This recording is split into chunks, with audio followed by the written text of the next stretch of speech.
Bonjour. Merci à l'Association canadienne d'ethnologie et de folklore d'avoir accepté ma communication. Le graffitage des rues à Port-au-Prince, une nouvelle monumentalité urbaine. Il s'agit de voir comment l'acte de graffitage, ce geste, et comment ce geste-là tend à remplacer le geste d'ériger des monuments du genre historique dans l'espace urbain, notamment à Port-au-Prince.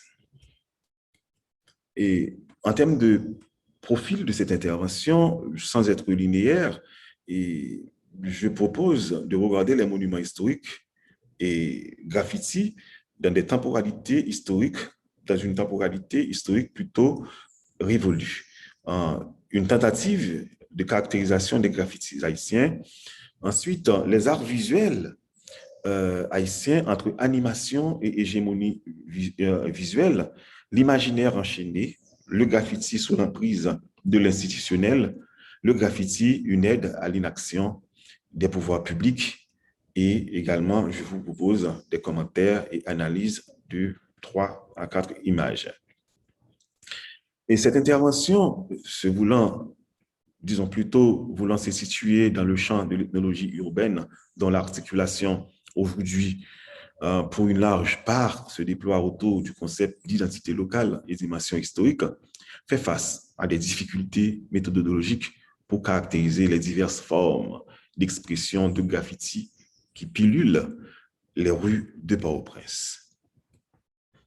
Cela dit, j'ai des difficultés moi-même dans le cadre de ce travail pour vraiment classer l'ensemble des graffitis, la diversité de graffitis qui existent à Port-au-Prince. Et le corpus que j'analyse répond ni aux injonctions d'identité locale, ni à celles de l'histoire, dans le sens que Régis Méran, 2009, l'aurait critiqué. Et comme indiqué dans le titre, par monumentalité, on entend ici une construction ou une œuvre d'art qui a un caractère monumental.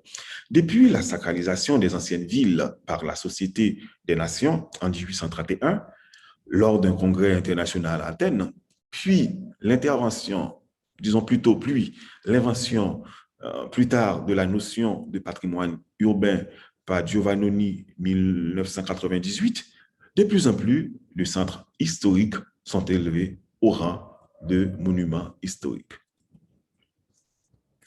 Des temporalités révolues. Dans le cas de Port-au-Prince, du moins, c'est ce que nous constatons. Ville édifiée, si on fait un survol à travers l'histoire, cette ville est édifiée dans la Caraïbe à la première moitié du XVIIIe siècle et par le capitalisme colonial et esclavagiste. Mais cette ville peine à conserver ses images coloniales et celles de la fin du 19e et de la première moitié du 20e siècle. Pendant en même temps, disons qu'elle est en incapacité d'en fabriquer d'autres images, bien entendu, ayant valeur, et notamment pour les élites urbaines traditionnelles. Et la fin des monuments historiques, avec les mutations sociales urbaines et les difficultés constatées pour renouveler le patrimoine urbain à Port-au-Prince, depuis les élections, suivant mon constat présidentiel de 1990, graduellement, j'observe que les graffitis remplacent les monuments historiques. Le temps du monument historique, puis du patrimoine urbain, semble-t-il, s'ouvrir sur celui d'un aménagement qui se veut global et non identitaire. Par là même, non seulement il intègre non seulement le patrimoine, mais contribue aussi à l'étendre et vers un aménagement plutôt patrimonialisateur, en quelque sorte, on peut dire ce sont tous, et en tout cas, de mon point de vue, les conditions de ce passage d'une étape à l'autre, mettant du coup en évidence les rythmes d'évolution, c'est-à-dire les temporalités propres du concept patrimoine. Et le graffiti, c'est quoi? À quoi renvoie le graffiti? Le graffiti précédant, bien entendu, la notion d'art urbain. Et il est fréquemment est perçu comme une expression de révolte graphique à l'ordre établi. De nos jours, étant symbolique de revendication sociale, le street art, c'est-à-dire l'art urbain, n'est plus considéré comme un acte de vandalisme. Ce n'est plus le cas, semble-t-il. Depuis longtemps, depuis le temps même d'Angélique et Médor, les deux héros d'Arios gravent leur initiale grâce tracée, entrelacée sur des troncs d'arbres ou de cabanes.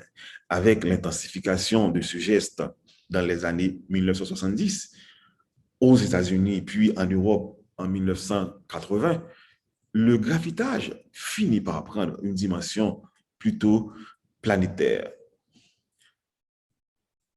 Le geste, c'est-à-dire le graffitage, ce geste-là consiste à faire quoi? À marquer sans autorisation différents supports de l'espace public avec des inscriptions, dessins, tracés et communément appelé, ce geste-là est communément appelé graffiti. Bien entendu, cette action fait l'objet d'une reprobation sociale non dénuée de fondement. Dans certains pays, la loi prend toute une série de mesures pour limiter son enracinement, c'est-à-dire le graffitage comme acte, comme geste.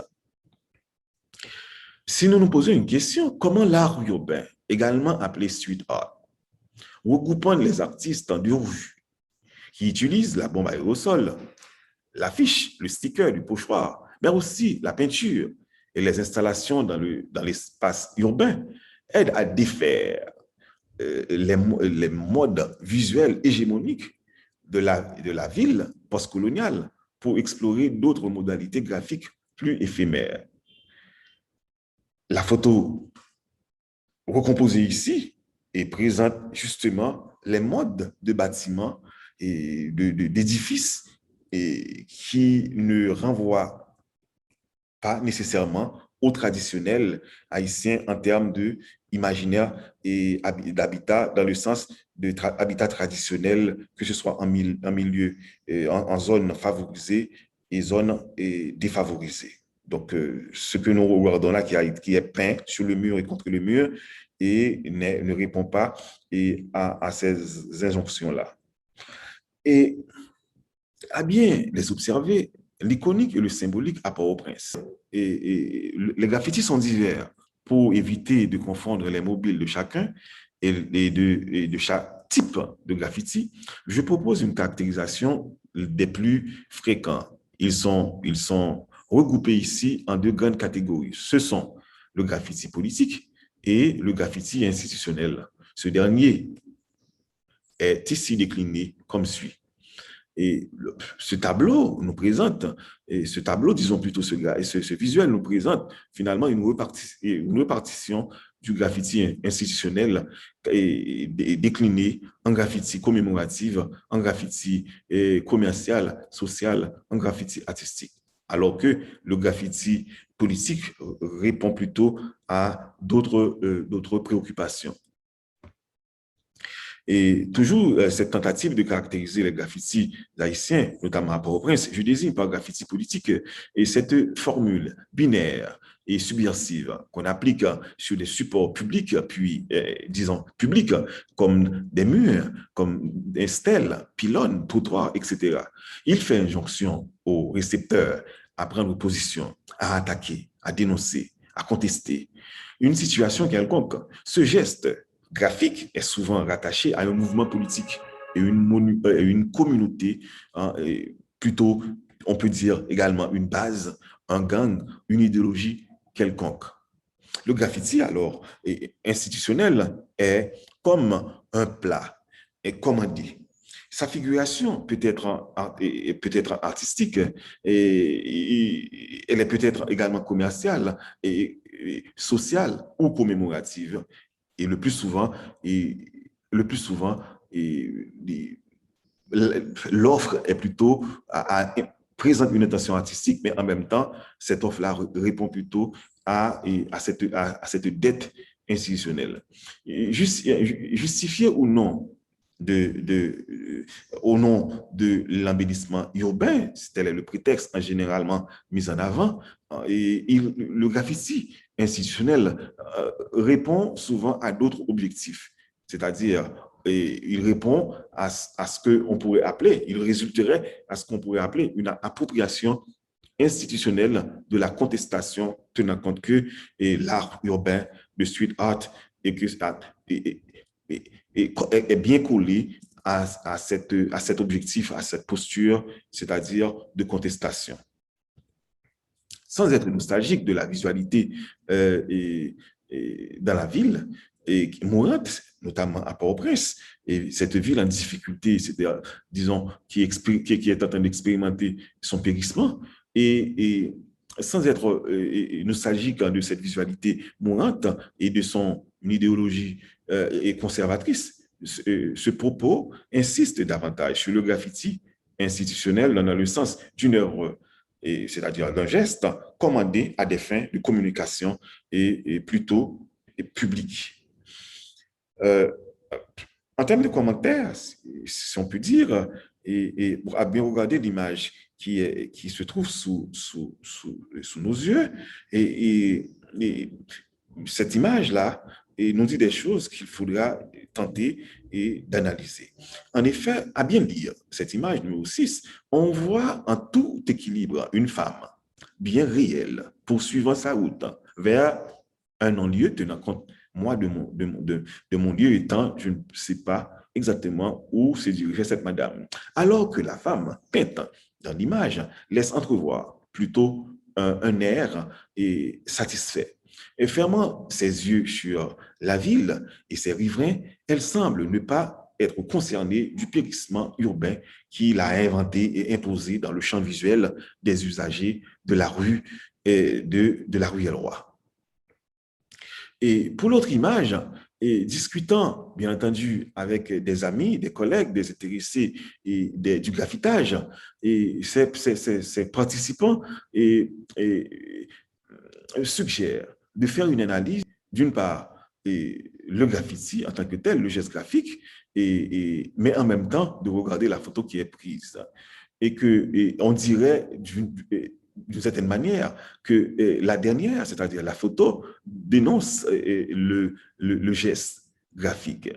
Et concernant l'image, cette image numéro 7, le photographe met sous le nez du sujet peint sur le mur et contre le mur la photo et, pour ainsi dire, la réalité du présent avec une femme représentative des marchandes dans cet espace urbain. Bien réelle, elle garde un équilibre sur sa tête, son capital, c'est-à-dire à bien regarder une cuvette et entre guillemets un plateau, en créole on peut dire une sorte de laï, et puis tous les éléments, notamment de la débrouillardise urbaine de Port-au-Prince. Et bien réelle, elle garde un équilibre sur sa tête, son capital. Elle n'a pas l'air intéressée au geste graphique dans lequel et devant lequel elle promène ses marchandises. On peut même considérer qu'à l'envers, la gauche, elle donne un équilibre à l'image globale, pendant qu'elle, bien entendu, l'ignore.